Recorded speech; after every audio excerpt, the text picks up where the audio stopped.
Tensions continue to rise in the Korean Peninsula with fears of more tests from North Korea. Leaders of the U.S. and China have discussed in North Korea with minor headway on the crisis. In this edition of the debate, we'll discuss how serious the North is in conducting another missile test, how close the U.S. and North Korea are to a war breaking out, or will U.S. President Trump and the Chinese president reach agreements on the matter? Tensions continue to rise on the Korean Peninsula as the threat of a military confrontation between the U.S. and North Korea seems to be at its highest. During a phone conversation with his U.S. counterpart, Chinese President Xi Jinping called for a peaceful resolution of the situation and stressed that Beijing is committed to the denuclearization of the peninsula. The communication between the leaders underscores the increasing sense of urgency as the situation escalates amid concerns that North Korea could soon conduct a sixth nuclear test or more missile launches. We are sending an armada, very powerful. We have submarines, very powerful, far more powerful than the aircraft carrier, that I can tell you. And we have the best military people on earth. The comments of U.S. President Donald Trump come after he ordered the deployment of the nuclear-powered aircraft carrier USS Carl Vinson strike group to the Korean Peninsula. Trump had already warned of taking a unilateral action against Pyongyang and said the U.S. would solve the problem with or without China's help. The move has caused uproar in North Korea, with Pyongyang warning that it is ready for war and would nuke down American military bases at any sign of aggression. This is how North Koreans have reacted to the move. The U.S. is trying to isolate us, but the Korean people will stay united around our supreme leader and the party, and we will defend our national sovereignty. We will smash all the maneuvers of the U.S., and then we will achieve the final victory. The ongoing joint U.S.-South Korea military drills that began last month have also added fuel to the fire. Pyongyang sees the drills as a rehearsal for invasion. Washington is also going ahead with the deployment of its advanced missile system known as THAAD to South Korea, despite opposition from many inside South Korea in addition to Russia and China. Despite the ongoing tensions on the Korean Peninsula, leading candidates in the May 9th presidential election in South Korea have pledged to hold dialogue with Pyongyang, which they argue is the real solution to the crisis rather than threats and war. Trump has followed a hardline policy regarding North Korea since he took office on January the 20th. He came to power promising a foreign policy doctrine based on putting America first and avoiding messy conflicts in distant land. However, Trump's most recent decisions seem to signal that he's ready to follow the traditional U.S. policy of military interventions as an ultimate solution to issues around the world. Is let Obamacare explode? Well, I guess joining us for this edition of the debate, Jason Unruhe. He's a political commentator and analyst, joins us from Toronto. And we also have Michael Lane, founder of the American Institute for Foreign Policy, who joins us from Washington. I'd like to welcome both of you. So we're looking at a tense situation, and I'll start, Michael Lane, with you. At this point, the U.S. carrier group is steaming towards the Korean Peninsula. You have North Korea saying that it's ready for war. You have the Japanese, the Japanese Navy is planning exercises with the U.S., and this is one of many that has happened, and an influential state-run Chinese newspaper warning that the Korean Peninsula was the closest it has been to a military clash since North Korea's first nuclear test back in 2006. This all sounds like there's going to be war, or is there not going to be one?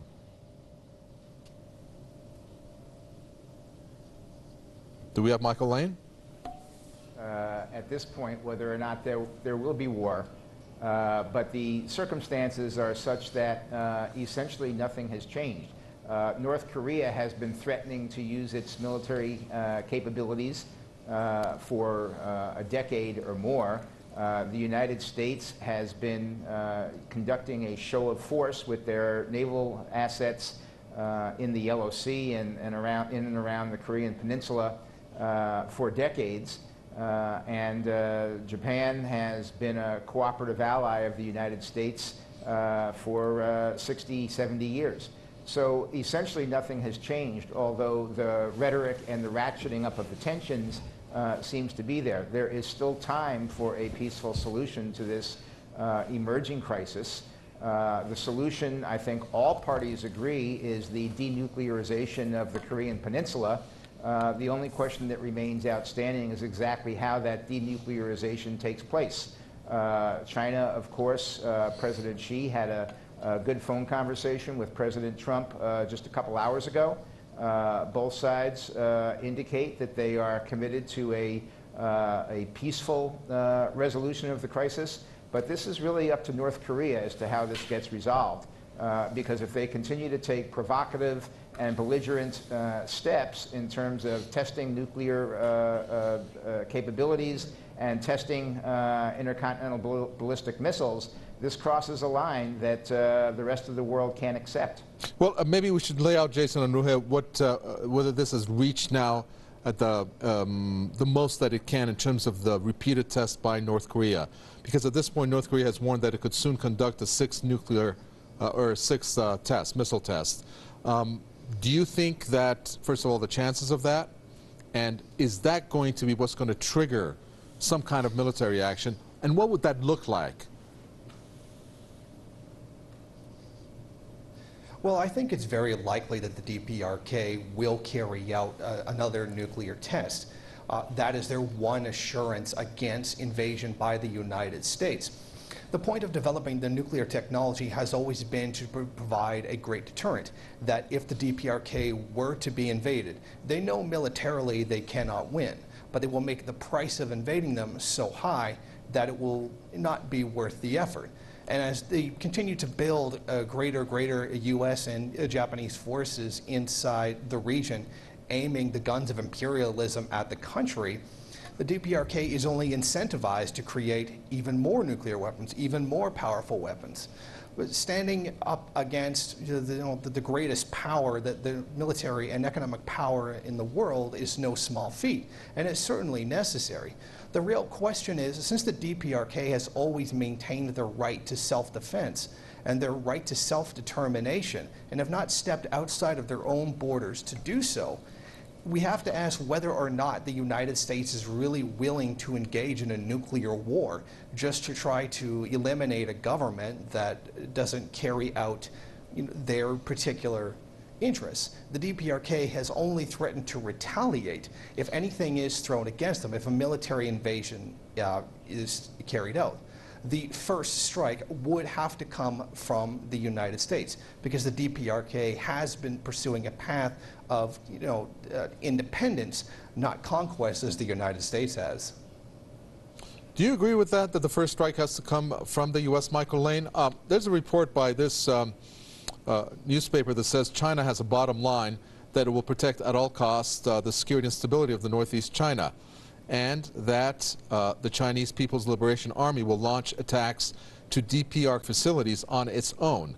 This source being the Global Times, and of course that's owned and operated by the Communist Party's People's Daily newspaper. But the U.S. first, or what this periodical has said, China? Well, that's of course the $64 million question. The Global Times, as I understand it, although it's owned by the Chinese Communist Party, it doesn't always speak for the party, and therefore cannot be read per se as a prediction as to what Chinese policy is going to be at the highest levels. Nonetheless, the fact that they raise it and discuss it is a very interesting phenomenon given the environment that we're in now. I think that there is, the question is first strike of conventional materials, and then the second thing is first strike of nuclear materials. I doubt very much that anyone would use a first strike of nuclear weapons against the government of North Korea.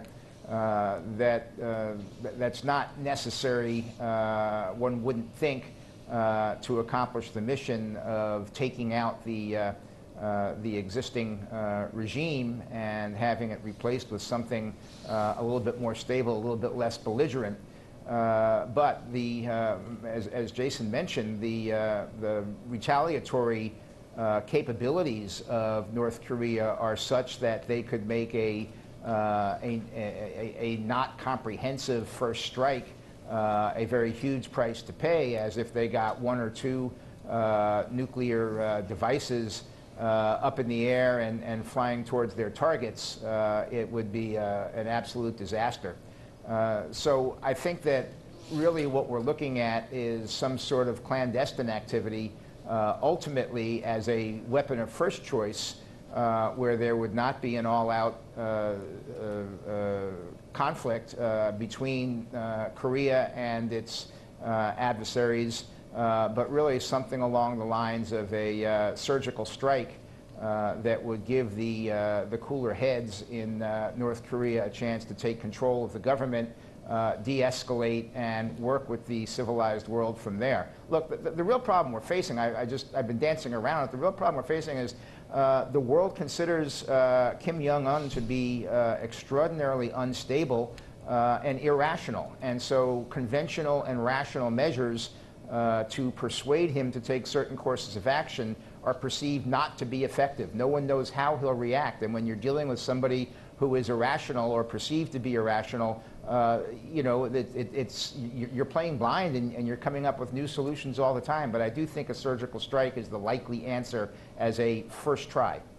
Well, Jason Unruhe, let's look at Trump, even though he may not be as reliable as the newspaper that's owned by China in some respects in terms of the views he has expressed. But he has said that Xi can do more. Of course, they had a phone conversation just hours ago that said it was a positive one.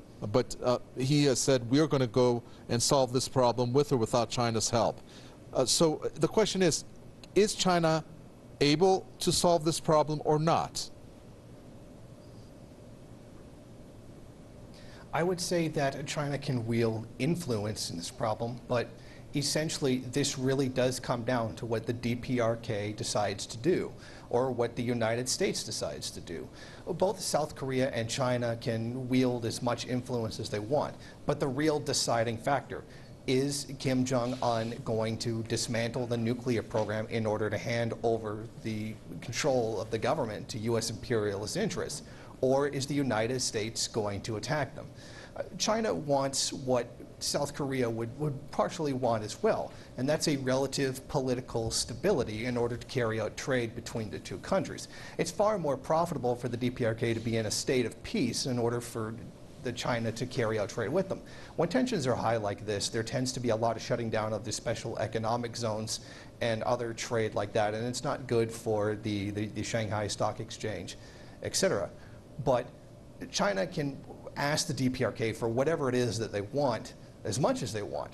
But this really comes down to the stubborn independence of the DPRK to determine their own destiny. And I sincerely doubt that China wields that much influence over them, and they have to make that determination for themselves. Michael Lane, maybe it's a good time that I ask a very simple question, one that hasn't been asked in this program, and that is, what is China's reasons for supporting North Korea?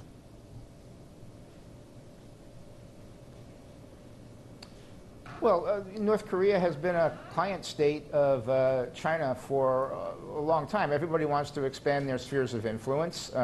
North Korea was the odd guy out. China had the chance to do it, and their relationship has built. It creates an opportunity for North Korea to be a thorn in the side of the United States and other countries around, Japan, etc. So in general, as long as North Korea behaves as a rational thorn in the side of China's adversaries, then it was good. But when North Korea crosses over into the completely unpredictable and uncontrollable and irrational behavior zone that it appears to be in now, even China needs to worry. Now, if I can answer a little bit of the question you just asked, Jason, you know, they have, I don't think China can control completely North Korea. They've sort of created a monster that goes beyond their ability to steer it at this point. But the three things they have are coal, oil, and the banks. And they can refuse imports and exports with North Korea, bringing the regime even closer to economic collapse. And they can take away Korea's access to the international banking system by not allowing it to use Chinese banks as correspondent banks and thus access the world. Those are the three things they can do: trade and, or two things: trade and energy, and the Chinese banking system. If they did that, they would certainly have North Korea's attention. Whether or not Kim Jong-un at that point would begin to behave more rationally than he has in the past is unpredictable. Well, Jason Unruhe, one thing that I'm looking at that, again, it's somewhat talking about the military aspect of this debate, and that is the fact that the commander of the U.S. forces in South Korea did not come to Washington for congressional hearings this month. And that is said that obviously there's the hazardous situation that exists in the peninsula. And some say that's a sign that there will be a military confrontation of one kind or another. But then there's the other side of the coin that says if there was going to be one, with all the U.S. Personnel that's stationed in South Korea, that the U.S. would have definitely sent out a warning. Again, I'm sorry to come in again from the military aspect of this, but we're trying to figure out whether there's going to be a military showdown happening or not. Do you think those two, with those two pieces of fact, what is your analysis, again, on the military confrontation theme here? Well, I don't think that it's tremendously a big deal that he didn't show up for the meeting. In the end, he really does answer to the president. He answers to his higher-ups, his superior officers. I'm certain that if he had been there, he could give more relevant, detailed information. But in the end, he answers to someone higher up. So I don't think it's all terribly that significant or even really says much of anything. For all we know, the guy could be really busy and just didn't have time to be able to attend a hearing like that. So I don't really think it's relevant within the way you described it. The weight that Trump has given the deals with Xi Jinping, Michael Lane, obviously could be a lot. He has accused China on a whole variety of economic issues, but he has said that China will get a much better trade deal with the United States if Beijing helps disarm North Korea. I mean, what type of concessions can we be talking about in order for China to be able to wield that kind of influence on North Korea? What would China get in return? Well, the two big economic issues that President Trump has with China are, number one, the allegations of currency manipulation, and number two, the tremendous trade deficit that the United States runs with China. And I believe that you know, the first becomes really problematic. If you press a claim for currency manipulation, it takes on a life of its own, and it starts to grow, and international organizations get involved in it, and it really is a huge Donnybrook. If President Trump were to assure the Chinese that he would take, for the time being, that tool off the table and not press currency manipulation charges against China, while at the same time saying, okay, we're running this big a trade deficit with you, we want to get it down to this big, but we're willing to live with this big if you help us really, really resolve the North Korean problem. Those are two things I think that would be very attractive to China. Certainly the United States is a huge market for them. They would like to maintain it. And you know, it becomes a matter of their decision. Do they think that that they will be able to have a better relationship with the United States if the Korean issue is resolved? And what will they have to give up to resolve that Korean situation? I think President Trump hopes that they will see it his way and help to resolve it, and he's probably willing to be flexible in his negotiations if they are. Okay, we're going to end it there. Unfortunately, we just don't have the time. Thank you very much, Michael Lane, founder of the American Institute for Foreign Policy, talking to us there from Washington and from Toronto. Jason Unruhe, political commentator and analyst. Thank you for your comments. Thanks for tuning in to another edition of the debate. From the Cover Taiwan entire team in the capital, Tehran, it's goodbye.